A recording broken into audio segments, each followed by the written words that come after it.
Bonjour à toutes, bonjour à tous, des drôles de juristes pour la nouvelle année. Donc, qui dit nouvelle année dit cadeau de nouvelle année. Et là, on a un profil incroyable qui est avec nous. Ki-Yoon, je suis extrêmement heureux de vous accueillir. Merci Stéphane, je suis ravie d'être là. Alors, vous allez m'expliquer comment est-ce qu'on finit au gymnase après avoir démarré avec l'ESSEC, avec Sciences Po, avec toutes ces choses-là, en passant par des grandes maisons comme Brodin-Pratt, en étant avocate. Comment est-ce que tout ça, ça se déroule? Comment est-ce qu'on fait ce choix courageux? Comment est-ce qu'on reste un petit peu dans la famille, si j'ai bien compris? Alors, on commence par quoi? On commence par la scène. Votre actualité? Oui, l'actualité, c'est que maintenant je fais de la musique. Donc j'ai sorti un EP en février dernier qui s'appelle Pali Pali avec 5 titres. Voilà, j'ai travaillé avec ma productrice, c'est Sylvie O'Haraud, qui est la chanteuse de Brigitte, oui. Celle qui a les lunettes, la brune, exactement, qui est aussi mon amie. En fait, on est devenus amis et puis finalement on a collaboré ensemble et on prépare un album là qui a été enregistré, qu'on est en train de finaliser, qui va sortir en 2024. Alors 2024, on sera dans les charts pour vous regarder, vous encourager et aller vous voir sur scène. Alors il y a eu un passage par le gymnase, si j'ai bien compris. Oui. Et le gymnase, en fait, c'est pas loin des professions du droit. Ben c'est ça, en fait, ça a été l'étape intermédiaire entre la musique et avocat, mais ça a duré longtemps, c'était une magnifique expérience, et d'ailleurs, c'est certainement pas terminé, mais en fait, quand j'étais avocat, j'ai passé le concours de la conférence, et j'ai fait un discours un peu avec que des blagues dedans, et les gens ont rigolé, et ça m'a rempli de joie, et je me suis dit que vraiment, la vie était trop courte, et qu'il fallait se jeter là-dedans, et donc j'ai écrit un spectacle d'humour, et j'ai commencé à jouer comme ça au théâtre du gymnase. Mon premier spectacle, Jeune Bonbon, que j'ai joué pendant plusieurs années. Et ensuite, mon second spectacle, Tropique du Panda. Et dans ces spectacles, je chantais. Déjà quelques chansons qui étaient donc beaucoup d'humour et un peu de chansons. Et un petit peu de chansons, mais vraiment des chansons plutôt drôles, sous couvert d'humour, parce que je pense que je m'autorisais pas vraiment à chanter à l'époque, mais j'adorais ça et je me suis dit qu'il fallait profiter de cette vie courte pour aller au bout de ce que j'aimais, de ma passion et de ce qui était mon rêve en fait, de chanter. Et j'ai pris des cours de chant, j'ai pris des cours de piano et je me suis lancée. Oui, parce que pas d'éducation musicale en fait avant ou si quand même. Énormément. Moi, ma vie, c'était la musique à la base parce que ma mère est chanteuse d'opéra, puis j'ai grandi, j'ai joué du violon. Moi, je suis violoniste à la base. Wow. Enfin, violoniste, mais bon, en tout cas, pas suffisamment pour en faire mon métier, mais quand même beaucoup de violon, de musique de chambre, de solfège. Donc vraiment, j'ai baigné là-dedans. Donc dans la vraiment musique, travailler dedans et l'accélération. Alors vous étiez contemporaine un petit peu de Caroline Vignos, si mes souvenirs sont bons. Vous faisiez rire sur les avocats aussi de la même manière. Oui, Caroline, elle était secrétaire avant moi, 5 ans avant moi, et donc oui, elle est devenue humoriste bien avant moi, et d'ailleurs, elle m'a donné plein de super conseils quand j'ai décidé de me lancer. Donc oui. Alors, comment est-ce qu'on bascule là-dedans? Donc, la conférence, ça, c'est vrai que c'est un moment important. Mais quand vous avez débuté chez Brodin, de Beauvois, je crois, avant, vos expériences vraiment dans des cabinets anglo-saxons, une culture très internationale, l'ESSEC, en fait, vous aviez une carrière toute tracée. Qu'est-ce qui fait qu'un jour, on se décide? Est-ce qu'on fait, comme Leïla nous l'a dit, le chemin de Compostelle, où on se dit... je change. En fait, je pense que sur le coup, je m'en suis pas rendu compte, mais en fait, j'étais dans une émission et là, sur le plateau télé, il y avait une psy qui était là et qui expliquait qu'en fait, les gens qui faisaient des changements de vie un peu radicaux comme ça, c'était souvent lié à l'expérience un peu proche de la mort ou de quelque chose. Et c'est vrai qu'en fait, moi, pendant mes études à l'ESSEC, j'ai ma meilleure amie qui est décédée. Ah oui. Et c'est vrai que cette expérience-là, en fait, rappelle que la vie est assez courte. Et du coup, vous change un peu le sens des priorités, en fait, je crois. Et comme vous étiez une bonne élève et vous êtes avancée, vous êtes arrivée chez Brodin naturellement dans bien les cabinets américains. Ça, c'était mon chemin naturel. Mais c'est vrai que dès que l'opportunité s'est présentée à moi d'un ailleurs qui me faisait rêver, et notamment ce jour où j'ai passé le concours de la conférence, où je me suis dit, mais je pourrais moi aussi monter sur scène avec ce petit talent que j'ai de faire rire des gens pendant 10 minutes, et donc pourquoi pas 1 heure. Là, je me suis dit, ça y est, moi aussi j'ai mon passeport pour la scène, j'y vais. Parce qu'en fait, j'avais toujours ce fantasme de la vie d'artiste. Ah oui, donc pas la vie d'avocat pénaliste. Voilà, c'est ça. Comme secrétaire de la Vraiment, j'aurais voulu être une artiste vraiment comme la chanson, quoi. Alors, très basique. Ça fait comment quand on monte sur la scène du gymnase? Parce que déjà, la conférence, c'est assez impressionnant quand on arrive dans la cour d'appel, mais là, c'est une autre dimension. Ah oui. La conférence est très impressionnante, mais malgré tout, ça reste des sujets Là, Théâtre du gymnase, One Woman Show, c'est vraiment un spectacle, c'est soi-même qu'on présente, donc c'est quelque chose d'assez impressionnant, oui, je dois dire. Je me suis dit, ma première au Théâtre du gymnase, je me suis dit, écoute, si tu restes en vie, déjà, ce sera formidable. Donc voilà, moi je m'étais mis un objectif assez comment?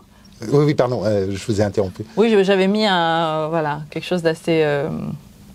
D'assez haut. Non, d'assez haut, d'assez bas. Enfin, en tout cas, j'avais pas plus de prétention que ça, que de rester en vie, tellement ça me paraissait colossal, quoi. Mais c'était plein et ça a super bien marché. Oui, c'était plein et ça a super bien marché. Et j'avoue, j'ai été très heureuse de l'accueil qu'on a eu avec ce spectacle, que j'ai eu avec ce spectacle, aussi bien mes amis, l'ensemble des avocats. Ils ont été vraiment incroyablement supportifs et vraiment adorables. J'ai joué mon spectacle même à la Maison du Barreau.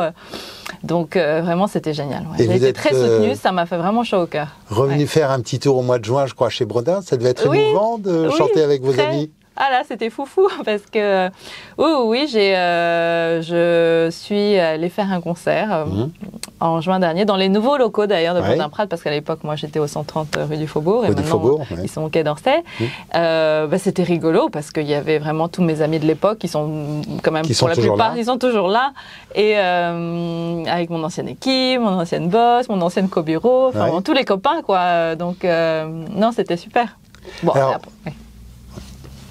avec certains que je voyais moins que d'autres, bon, mes amis proches, je continue à les voir, évidemment. Donc, il y en a que je continue de voir de cette époque-là, mais il y en a d'autres, je les voyais moins et ça m'a fait vraiment plaisir de les voir, ouais. Maison un petit peu mystérieuse pour le commun des mortels, qui fait très élitiste et tout, mais en fait, de l'intérieur, comment ça fait, Bredin-Prat? Franchement, c'est formidable. Je veux dire, moi, ça a été vraiment une famille aussi. Je suis restée plus de 4 ans, quasiment 5 ans, 5 ans, oui, c'est ça, quasiment 5 ans là-bas. Et j'étais hyper heureuse là-bas. En vrai, j'étais hyper heureuse, c'est-à-dire que vraiment en fait, c'est un choix entre le bonheur et le bonheur extrême, finalement. Oui, ça a l'air comme ça. Non, j'étais heureuse parce que les gens étaient formidables là-bas. Ouais. Après, c'est vrai que je ne me voyais pas avoir cette activité-là de toute ma vie. Pourtant, c'est une expérience. Si c'était à refaire, je pense que je le referais. Et même à secrétaire de la conférence, faire du droit pénal, mais je ne me voyais pas être pénaliste toute ma vie.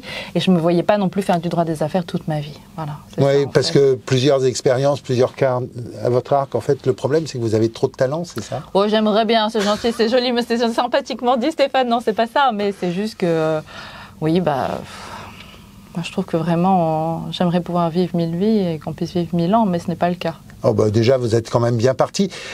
On a des jeunes qui nous regardent, on a des plus expérimentés aussi qui se posent des questions. Qu'est-ce qu'on peut leur dire pour être aussi heureuse et épanouie que vous? Mais écoutez, je ne sais pas si... En tout cas, je suis heureuse d'avoir l'impression d'être restée enfermée dans quelque chose parce que j'avais peur. D'avoir osé faire le pas. Après, c'est une vie évidemment difficile que la vie d'artiste et qui fait peur à pas mal d'égards. Et je ne sais pas d'ailleurs si ça convient à la nature de tout le monde. Ouais. Mais ce qui est sûr, c'est que je pense qu'en fait, c'est vraiment possible à tout moment, en fait. Parce que moi, je me souviens, j'avais 30 ans à l'époque, mais je me souviens, je m'étais pas mal renseignée autour de moi parce que vous savez, l'exemple, ça aide beaucoup quand même à franchir le pas quand on a peur. C'est pour ça que vous êtes là. Hein, ah, bah voilà. Ah, c'est bien vu. C'est bien vu. C'était le piège. Et en fait, j'ai vu par exemple, vous voyez, il y a plein de gens, ils ont commencé très tard. Vous voyez, Paolo Conte, il était avocat, il a commencé à chanter à 40 ans. Ouais. Jacques Audiard, il a réalisé son premier film à 40 ans. Je dis ça, et puis il y a plein d'autres exemples, 50 ans, 60 ans. Enfin, je veux dire, il n'est jamais trop tard. En fait, c'est toujours possible. Si on le sent à l'intérieur de... Voilà. Et avec quand même un peu de travail. Ah non, mais le travail, de toute façon, c'est pour tout le temps, quoi qu'il arrive. On travaille pour tout le temps, ça, c'est bien sûr, c'est la base. C'est peut-être parce que vous êtes coréenne? Oui, voilà, c'est ça aussi. C'est-à-dire, moi, c'est dans mon sang, ça coule dans mes veines. Mais enfin, je veux dire, on travaille pour tout. On travaille quand on élève ses enfants, on travaille pour construire son couple, on travaille pour son travail, on travaille pour changer de travail. Enfin, je veux dire, ça, oui, ça, c'est sûr que si on fait... Voilà. Alors, la prochaine étape de Kylian, ce sera quoi? S'il vous manque, parce que dans toute cette richesse, un petit peu de dessin, un petit peu de sculpture, quelque chose de pas artistique. Oui, alors vous savez, j'écris aussi d'autres projets qui sont des projets plutôt audiovisuels. D'accord. Donc, qui sont un peu la suite de l'écriture de mon spectacle. Donc, voilà, j'ai des projets comme ça. J'aimerais bien aussi que ça puisse fleurir. Mais surtout, la priorité, c'est la musique, oui. Mon album qui va sortir l'année prochaine. Alors, avant l'album, on va pas vous demander de nous chanter quelque chose tout de suite quand même, sinon ça va spoiler. D'accord, merci. Mais un élément dans vos éléments d'humour qui vous ont particulièrement marqué ou une phrase ou une réplique à laquelle vous étiez particulièrement sensible ou le public particulièrement sensible. Je vous le demande au débeauté, donc vous pouvez m'envoyer paître si vous le voulez. Ah, de quoi? Mes meilleures vannes de mes spectacles? Oh, bah, il y en avait pas mal, mais attendez, il y en avait, je crois que celle qui est restée, genre, c'est toutes les blagues sur le côté, je sais pas, là c'est difficile non, comme question, attends, je réfléchis. Non, si, j'avais la première chanson de mon premier spectacle qui était L'amour avec une brique, c'était assez drôle. L'amour avec une brique. Oui, je vous invite à regarder le clip, Stéphane, sur YouTube. L'amour avec une brique, c'est une chanson qui était destinée à un ex. Vous voyez, où je disais que je l'aimais tellement que j'avais envie de le gifler avec une brique. Et ça, c'est une chanson qui a, je crois, parlé à pas mal de monde, à des générations entières de femmes qui m'ont envoyé des messages après en me disant merci pour cette chanson. Donc voilà, j'étais contente de cette chanson et que ça parle et que ça fasse rire les gens. Eh ben, écoutez, on attend avec émotion votre album, donc 2024. Il y a une date, il y a une période. Il va y avoir un premier single au printemps qui va sortir. Oui. Alors vivement le printemps, on sera heureux à ce moment-là peut-être de vous revoir, que vous retrouviez le chemin d'Open Law et de l'Ex-Baz qui coproduisent cette émission. Formidable. Et en tout cas, un immense merci de nous avoir offert pour cette fin d'année un cadeau incroyable qui mêle, et là c'est totalement personnel, à la fois la Corée, l'humour, cette belle profession et un cabinet que l'on respecte beaucoup, qui s'appelle Brodin-Fratt. Merci beaucoup, Ki-Yoon, de nous avoir donné du temps. Avec grand plaisir. Merci, à bientôt. Au revoir. Au revoir.